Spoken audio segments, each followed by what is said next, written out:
आप देख रहे हैं मिड कैप मंत्रा और आज का सेशन थोड़ा उथल पुथल भरा सेशन है क्योंकि शुरुआत बेहतर हुई, उसके बाद मार्केट अपने ऊपरी स्तरों से थोड़ा सा हल्का होते हुए देखा और अब वापस दिन के लोअर लेवल्स टच करने के बाद थोड़ा संभलने की कोशिश बाजार कर रहा है। तो ऊपर नीचे के दायरे हम देख रहे हैं। निफ्टी फिलहाल 19,700 के ऊपर टिका हुआ है। हालांकि सुबह से खुलने से लेकर अब तक का ट्रेड देखेंगे तो 19,800 भी निफ्टी पहुंचा था, जो कि नए रिकॉर्ड हाईज हैं। फिलहाल आपको 19,720 पर ट्रेड करते हुए ये इंडेक्स दिखाई देगा। सिमिलरली रिएक्शन आपको दिखेगा सेंसेक्स में, निफ्टी बैंक में, मिड कैप्स में थोड़ा सा प्रेशर है आज, वहां पर लाल निशान में कारोबार होते हुए दिखेगा। यहां पर आधा % के आसपास की गिरावट थी, लेकिन फिलहाल के आप देखेंगे तो डे लो से थोड़ा रिकवर जरूर हुआ है, लेकिन अभी भी 150 अंकों की कमजोरी मिड कैप्स में देखने को मिल रही है। तो प्रॉफिट टेकिंग है मिड कैप्स में आज के सेशन में। एक बार देख लेते हैं एनएससी स्टैट्स, यानी मार्केट की ब्रेथ कैसी है, क्या रुझान देखने को मिल रहा है। हालांकि आज दिग्गजों में कंपैरेटिवली छोटे स्टॉक्स के ज्यादा रुझान एक्शन खरीदारी का दिख रहा है। हालांकि ये भी सिलेक्टेड स्टॉक्स ही हैं। यही वजह है क्योंकि मिड कैप स्मॉल कैप पे प्रेशर है, इसीलिए आपको बढ़ने वाले स्टॉक्स की संख्या कम दिख रही है गिरने वालों के मुकाबले। 1857 स्टॉक है जो कि गिरकर कारोबार कर रहे हैं, 1034 स्टॉक जो कि तेजी के साथ कर रहे हैं कारोबार आज के सेशन में। अब फटाफट से देख लेते हैं क्या संकेत मिल रहे हैं विदेशी बाजारों से, और उसके बाद बाजार की बड़ी बातें भी आपको बताएंगे और स्ट्रैटेजीज पर करेंगे फोकस। अगर आप यूरोपियन मार्केट्स को देखेंगे तो मिक्स्ड ओपन हुए हैं। सिर्फ फुत्सी है जो फ्लैट ट्रेड कर रहा है, बाकी सभी बाजार लाल निशान में है। एशियन मार्केट्स को देखेंगे तो निकेई एक हरे निशान में है और बाकी सभी मार्केट्स कमजोरी दिखा रहे हैं। 2% तक की कमजोरी आपको एशियन मार्केट्स में दिखाई देगी। हांगकांग का बाजार तो इनफैक्ट 2% गिरा हुआ है और हांगकांग के मार्केट में प्रॉपर्टी और टेक स्टॉक्स में ज्यादा गिरावट देखने को मिली है। अब देखते हैं अमेरिका के फ्यूचर्स को। डाउ फ्यूचर्स बिल्कुल फ्लैट कर रहे हैं, कोई एक्शन नहीं है तेजी मंदी का, बिल्कुल फ्लैट कारोबार। नेस्डेक में भी सिर्फ 12 अंकों की कमजोरी, तो यहाँ भी कोई डिसाइसिव एक्शन है नहीं, कोई डायरेक्शन देने लायक तो क्यूज नहीं है फिलहाल यूएस के फ्यूचर्स से। तो ऐसे में अब तक हुआ क्या है बाजार में, बाजार की बड़ी बातें आपके लिए लेकर आते हैं। सेंसेक्स निफ्टी ने फिर नया हाई बनाया। हालांकि फिलहाल ऊपरी स्तरों से हल्का होकर निफ्टी 19,700 के आसपास कारोबार कर रहा है। बैंक निफ्टी ने भी खुलते ही नया रिकॉर्ड बनाया, लेकिन अब फ्लैट कारोबार कर रहा है। मिड कैप्स में मुनाफा वसूली हावी है। दबाव सबसे ज्यादा कहीं है तो वो है metals, realty, health care stocks, यहाँ पर पिटाई देखने को मिल रही है। Auto, consumer durables, auto ancillaries में भी मुनाफा वसूली आज के सेशन में थोड़ी बहुत खरीदारी है। तो एनर्जी पैक में, पावर स्टॉक्स में और आईटी स्टॉक्स में देखने को मिल रही है। ऑल्दो कोई भी ऐसी डिसाइसिव पॉकेट आपको नहीं दिखाई देगी जहां पर तेजी ही तेजी हो या मंदी ही मंदी हो। तो काफी मिला जुला कारोबार आज आपको सेक्टर स्पेसिफिक, स्टॉक स्पेसिफिक देखने को मिलेगा। तो अब रणनीति क्या होनी चाहिए, इस पर करते हैं फोकस। नीरव शेदा हमारे साथ मौजूद है जो कि सीनियर डेरिवेटिव और टेक्निकल एनालिस्ट है निर्मल बैंक सिक्योरिटीज से। Nirav, good afternoon, welcome. बताइए पहले तो इंडेक्स पर राय, थोड़ा कंसोलिडेशन, डायनेमिक कारोबार तो दिख रहा है, बट रिमेनिंग सेशन के लिए क्या व्यू है? गुड आफ्टरनून दीपाली जी। देखिए, निफ्टी और बैंक निफ्टी की बात करें तो एक बहुत बढ़िया रैली आ चुकी है और उसके बाद थोड़ा सा फॉल या कंसोलिडेशन स्वाभाविक है जो हम देख रहे हैं आज के सेशन में। तो इंट्राडे पैरामीटर्स में जो डेटा है थोड़ा बहुत नेगेटिव हुआ है। पीसीआर बहुत ऊपर, जल्दी ऊपर आ गया है। विक्स पिछले 2 दिनों में 10% ऊपर आ गया, फ्रॉम 10.5 टू अबाउट 12। तो ये दोनों ही पैरामीटर्स एक नेगेटिव है। एक बेस बिल्डिंग जो हम कहते हैं वो 19,500 600 के पुश स्ट्राइक्स में भी नहीं देखी गई है, जो कि ब्रेकआउट पे होता है। तो ये सारे इंडिकेटर्स यही बता रहे हैं कि यहाँ से थोड़ी बहुत सेलिंग आ सकती है निफ्टी में। निफ्टी यहाँ से नीचे में 19,550 19,500 के पास में वापस बेस बना सकता है, रीटेस्ट कर सकता है breakout.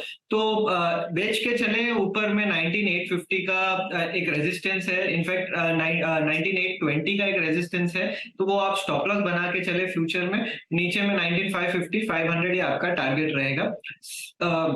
Similar is the case for bank Nifty. देखिए 45,000 एक इंपॉर्टेंट सपोर्ट लेवल है, अब जो एक रेजिस्टेंस था कुछ समय पहले, तो वहां तक एक बार रीटेस्ट हो सकता है वो लेवल।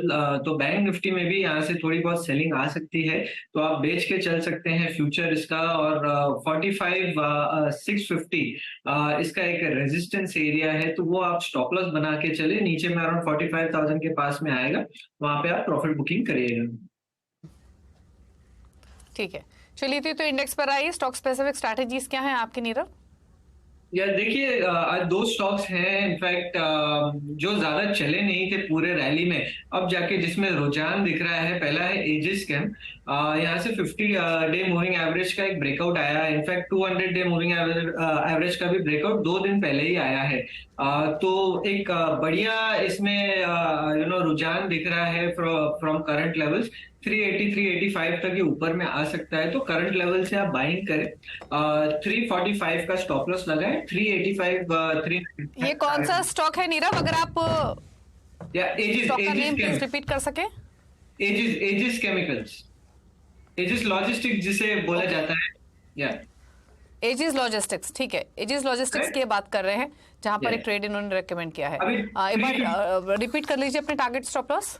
देखिए 385 का टारगेट रहेगा, 345 का स्टॉप लॉस रहेगा। और दूसरा एजिस मेरा जो लॉजिस्टिक्स स्टॉक है, में खरीदारी की सलाह। दूसरा ट्रेड बताइए। या दूसरा है ब्लू डार्ट।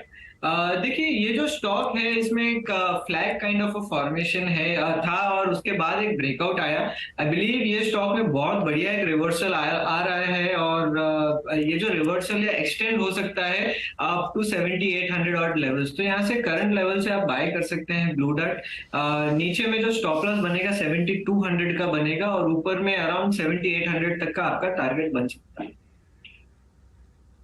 ओके, तो एजीज लॉजिस्टिक्स और ब्लू डार्ट ये दो ट्रेड्स है जहां पर आप खरीदारी की पोजीशंस इनिशिएट कर सकते हैं।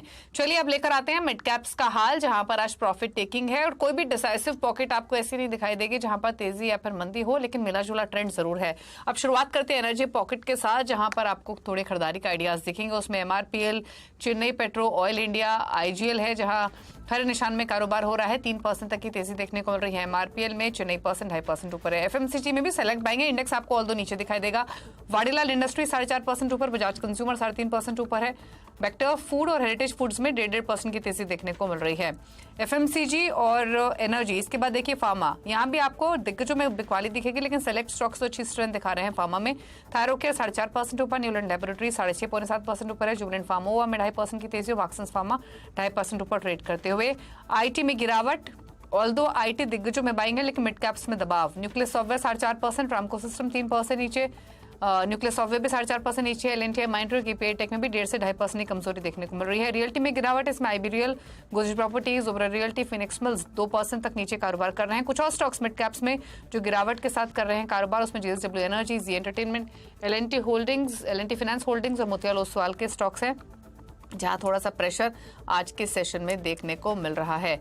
तो आज का काफी कंफ्यूजन वाला सेशन है जहां पर ऊपर नीचे के दायरे हैं और मिड कैप्स में स्पेशली थोड़ी सी प्रॉफिट टेकिंग देखने को मिल रही है। लेकिन चलिए स्टॉक्स पर तो राय लेंगे आगे, लेकिन कुछ खबरें आपके लिए लेकर आते हैं और जल्द ही आपको सैटेलाइट से इंटरनेट मिलने का रास्ता साफ हो सकता है और आपको इसके जरिए इंटरनेट मिल सकता है। दरअसल सचिवों का समूह गुरुवार को सैटेलाइट अर्थ स्टेशन लगाने की मंजूरी दे सकता है। क्या है ये पूरी खबर, ये डिटेल्स बताने के लिए असीम मनचंदा हैं हमारे साथ। असीम, बताइए क्या डिटेल्स और किस तरीके से ये प्रोसेस होगा? देखिए, अगर किसी भी कंपनी को सैटेलाइट ब्रॉडबैंड सर्विस देनी है तो उसको पहले भारत के अंदर सैटेलाइट अर्थ गेटवे स्टेशन लगाने पड़ेंगे और इसके लिए इसको सरकार से मंजूरी लेनी पड़ेगी। टेलीकॉम रेगुलेटर ट्राई ने नवंबर 2022 में इसकी सिफारिश की थी कि जो भी कंपनियां स्टेशन लगाना चाहती हैं उनको हरी झंडी दी जाए, उनसे लाइसेंस फीस के तौर पर मात्र ₹1 लिया जाए, उनको लाइसेंस 20 साल के लिए दिया जाए।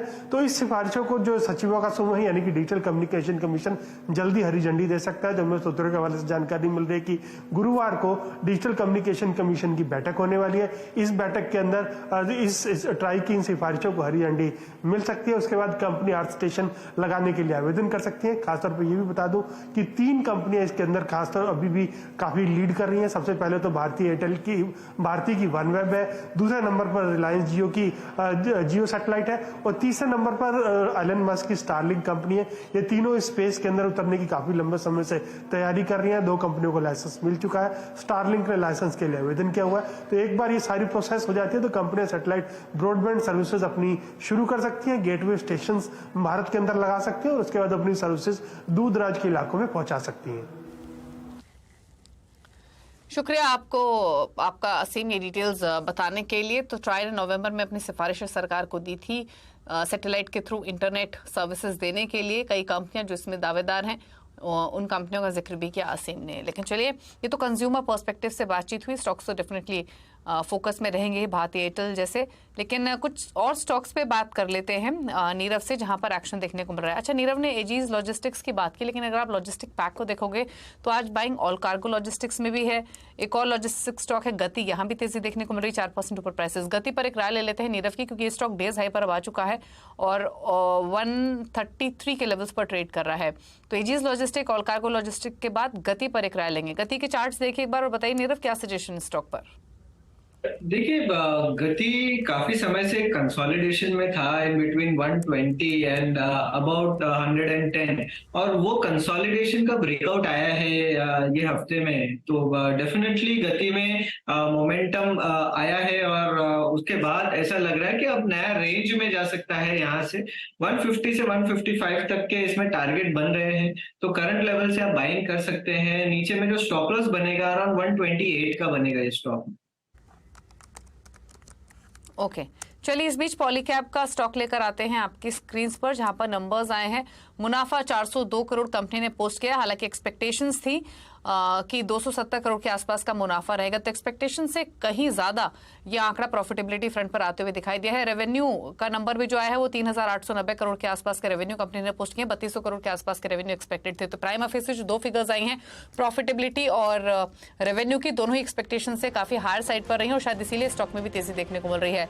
अगर आप पिछले साल के इसी क्वार्टर से भी कंपेयर करेंगे तो भी 70-80% की ग्रोथ कंपनी के मुनाफे में रही, क्योंकि 222 करोड़ से बढ़कर सीधे 400 प्लस करोड़ प्रॉफिट्स कंपनी ने पोस्ट किए हैं, और आय भी 2736 करोड़ से बढ़कर 3890 करोड़ के आसपास रही है। तो नंबर्स फिलहाल जो नंबर्स, मार्जिन हालांकि देखने होंगे, लेकिन नंबर्स अच्छे लग रहे हैं। 4000 के लेवल्स को पार कर चुका है पॉलीकैब। क्विकली नीरव का कमेंट भी ले लेते हैं। नीरव, नंबर्स सो फार एक्सपेक्टेशन से बेटर, स्टॉक पर पॉजिटिव रिएक्शन भी, क्या भी उन लेवल से?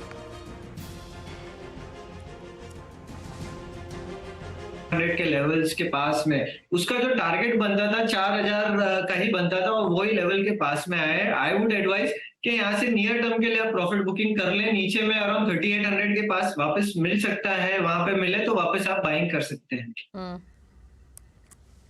ओके, तो अब तो इनफैक्ट 4000 के ऊपर टिका नहीं है, डिसाइसिवली ऊपर जाने की कोशिश कर रहा है। 4013 के लेवल्स पॉलीकैब में, और दिन के ऊपरी स्तरों पर नंबर्स आने के बाद रिएक्ट करते हुए, तो अच्छे नंबर्स, और इसीलिए इस तरीके का रिएक्शन हम स्टॉक में देख रहे हैं। 4015 ये मौजूदा लेवल्स है पॉलीकैब पे।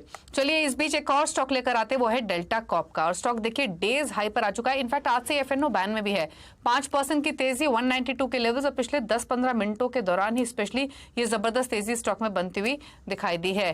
क्या सजेशन आपका डेल्टा कॉर्प पर इन लेवल से? देखिए, डेल्टा कॉर्प में एक double bottom kind of a formation बना है अराउंड 175 वाट लेवल्स। ये फॉर्मेशन के हिसाब से डेफिनेटली एक रिवर्सल इज इन प्लेस। मेरे हिसाब से ये जो अपसाइड है और ऊपर जा सकता है ये स्टॉक यहाँ से। तो आप खरीदिए, करंट लेवल से थोड़ा डिप्स मिलता है, डिप्स में भी खरीदिए। 180 का स्टॉप लॉस लगाएं। ऊपर में देयर इज अ पॉसिबिलिटी कि ये स्टॉक 215 से 220 के जो लेवल है वो नियर टर्म में दिखा सकता है। ओके, तो बाय ऑन डिप्स की स्ट्रैटेजी, 200 प्लस जाने की पूरी पॉसिबिलिटी, और खरीदारी की पोजीशंस हैं तो होल्ड कर सकते हैं, लेकिन स्ट्रॉन्ग मोमेंटम डेल्टा कॉर्प में देखने को मिल रहा है। चलिए रुक रहे हैं एक ब्रेक के लिए। ब्रेक के उस पर एक इंटरेस्टिंग खबर आपको बताएंगे। दरअसल उत्तर भारत में बाढ़ से जो नुकसान हुआ है उसकी भरपाई जल्द इंश्योरेंस कंपनियां करेंगी। क्या है पूरी डिटेल्स, आलोक प्रियदर्शी हमें बताएंगे एक छोटे से ब्रेक के बाद। जल्द वापस आते हैं।